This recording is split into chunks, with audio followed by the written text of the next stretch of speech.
legendary college basketball coach Bob Huggins has been suspended, had a salary cut $1 million, and is going to have to undergo sensitivity training and some other things because he repeatedly uttered the worst homophobic slur that exists while joking around on what I can only describe as what must be one of the worst radio shows in America.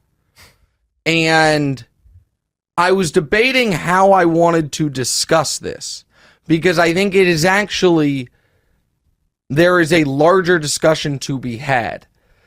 But I think it is important to hear exactly what he said in the full context of what he said. So, we are going to play about 45 seconds of Bob Huggins audio exactly at how it aired on the radio station WLWAM.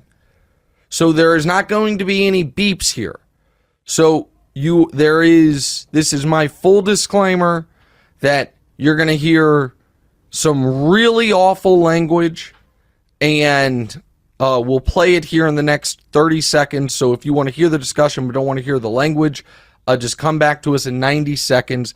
And this is also my apology for anybody that is unmoored by hearing this homophobic slur. I am not doing it for shock value or for any reason other than I think it is important to hear it exactly how it was uttered, and then uttered again, and hear his and the host's reactions to it. This is a conversation about getting athletes out of the transfer portal. Huggins alludes to sex toys having been thrown on the court during a game. And here's the audio from WLW. Let's play it. I tell you what, any school that can throw rubber penises on the floor and then say they didn't do it, my God, they can get away with anything. Rubber penis. Was this I think that was at the Crosstown Shootout, wasn't it? I think it was transgender night, wasn't it? What? Was that it? It was a Crosstown Shootout. Yeah, no, what it was all those Catholic I think. All right. They were envious they didn't have one. Well, Steve, your comments about Bob Huggins. Is he the best? He's the best. Okay. So, just blatant, unmitigated hate speech. Yeah. With a little, from one of the hosts, transphobia dropped in there for no reason. For no reason. I mean, just a total non sequitur, right? And then everybody yucking it up. Everybody laughing. And right after he said it, the moment of silence and that awkward laugh moment, because they didn't know what to do, but at the same time it's kind of But then they immediately said Hugs is the best. Hugs is he speaks his mind, tells it like it is. He's the best. So there's a few branches of this tree. The first one is this. Him not being fired for this is horrifying. So, just the other day, there's a baseball game in Kansas City. Mm-hmm. And did you see this, Diora? The I've heard Negro about League? it. Okay, so baseball game in Kansas City, an announcer says, had an amazing time today, ate Arthur Bryant's, and got a tour. And he didn't say Negro League Museum. He said the N-word, League Museum. Oh, wow. That, to me, is far different than this.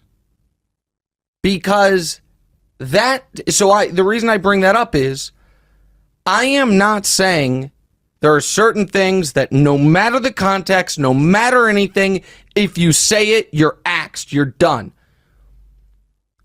The N-word is probably the most hurtful word in the English language because there is some,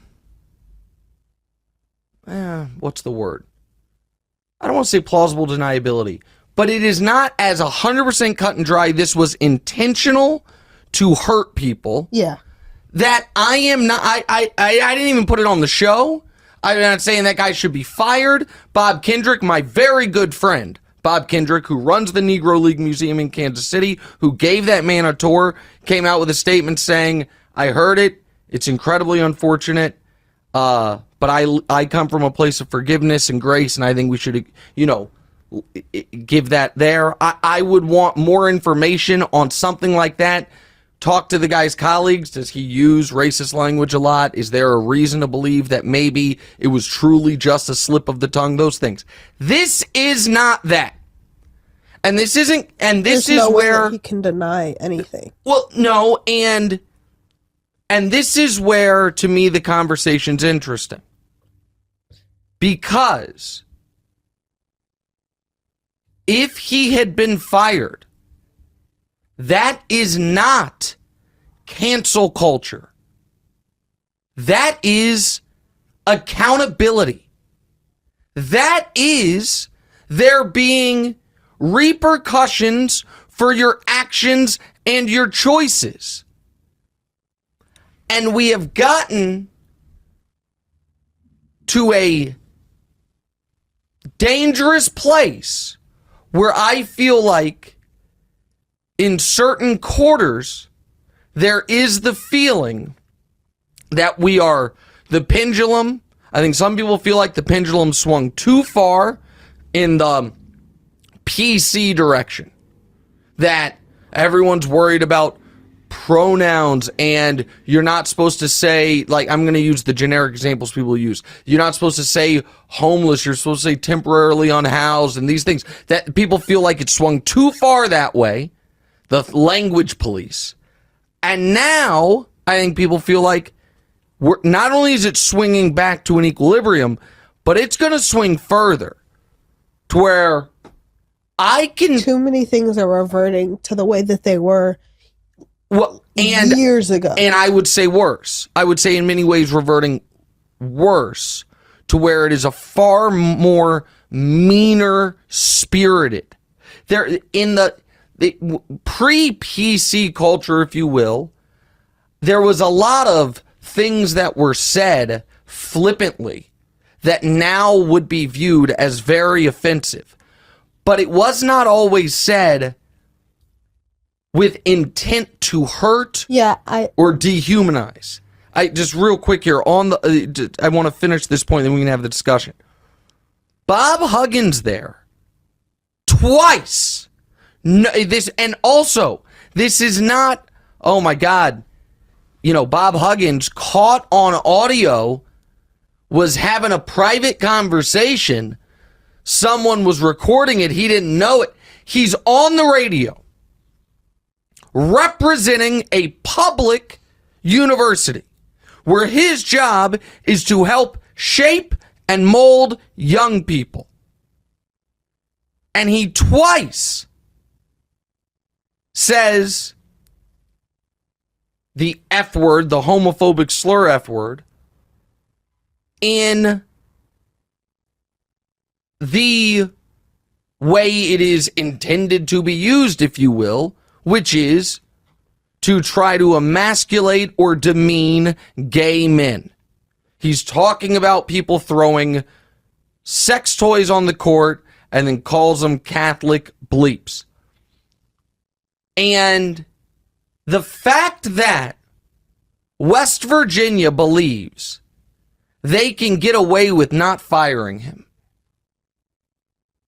is, to me, a bit of a canary in the coal mine of folks are going to continue to try to push these lines and just say, bleep you. The power has shifted. We will do and say what we want. And I am not the guy that calls for firings or tries to gin up. But there needs to be some kind of punishment or it's just going to keep happening over and over. There has to be accountability for obvious black and white things.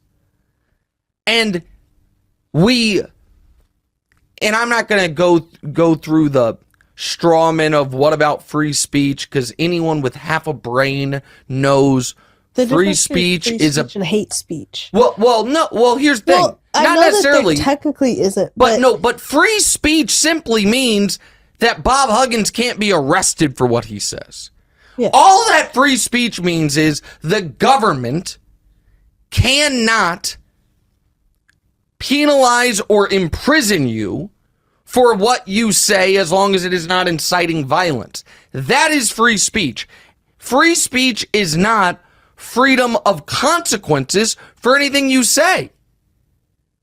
And the idea that you could be, he's the highest or second highest paid public employee in the state of West Virginia.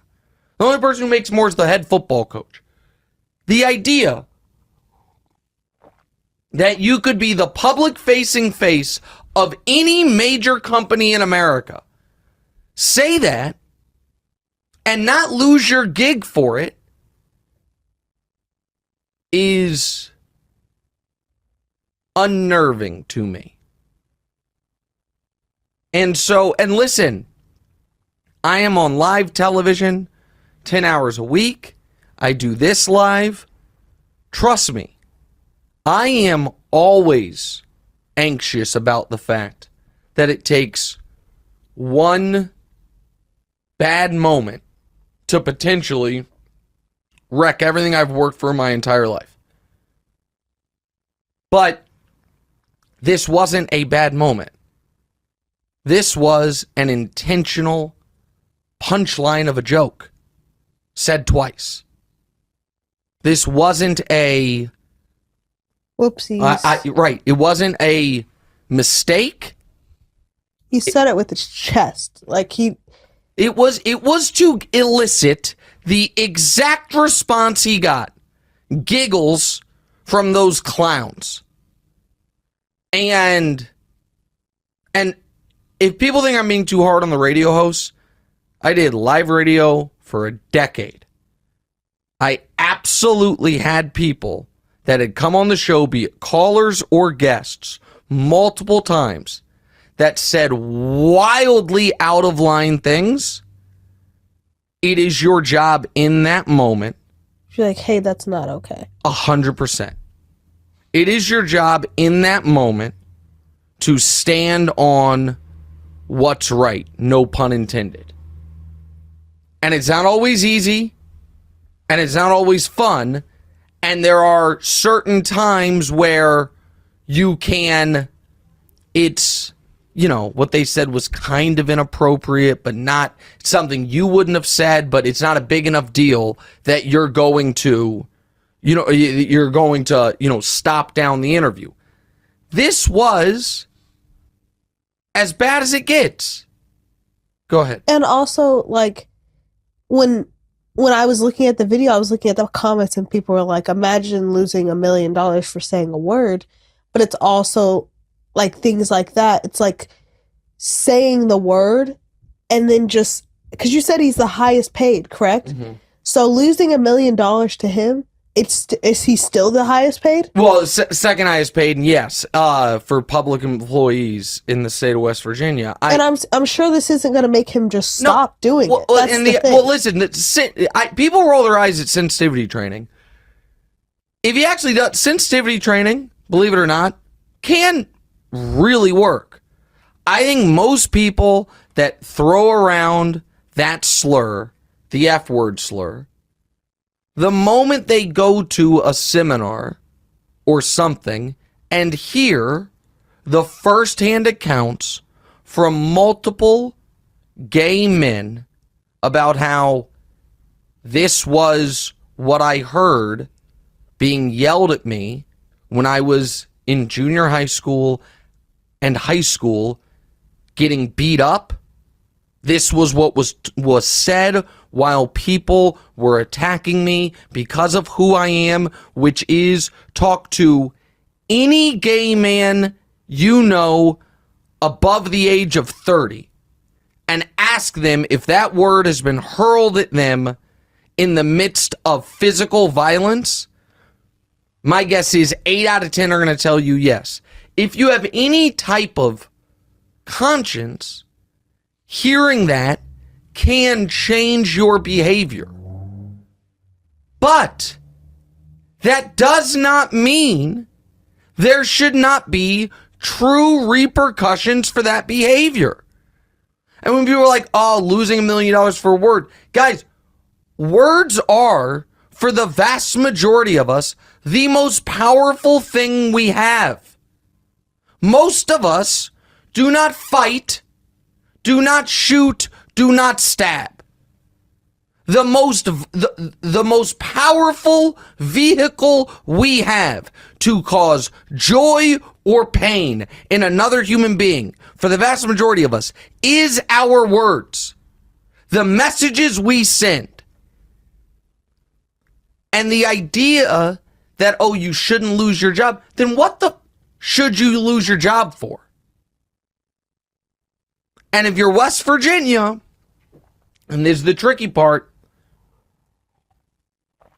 you are setting yourself up to be such a laughingstock. Because here's the fact of the matter. If West Virginia, when he comes back from his suspension, loses 10 straight basketball games, he will be fired. So don't act like there's nothing you'll fire him for. And here's the other thing. If he used, in the same type of joking manner, whatever it is, the N-word there, he would have been fired, I believe. Because can't effectively coach college basketball, and everybody knows you're a racist. But because West Virginia determined,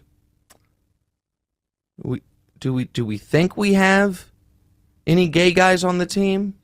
Do we think no, this doesn't affect anyone else? right? Like, it's not going to affect his ability to recruit. That's what it's people not think. right.